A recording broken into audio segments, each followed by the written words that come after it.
This is Carmelito Cadorniga and welcome to our channel, YouTube channel.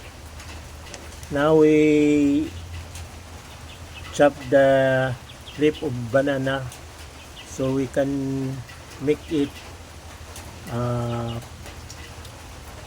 fertilizer, organic fertilizer for our garden, cacao, and so other.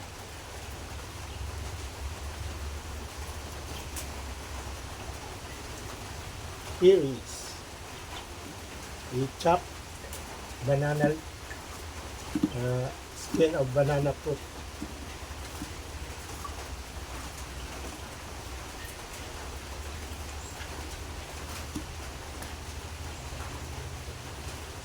Then we put it to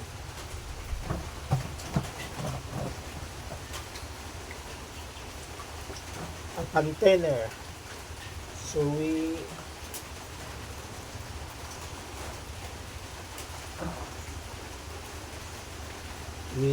close this until 7 days.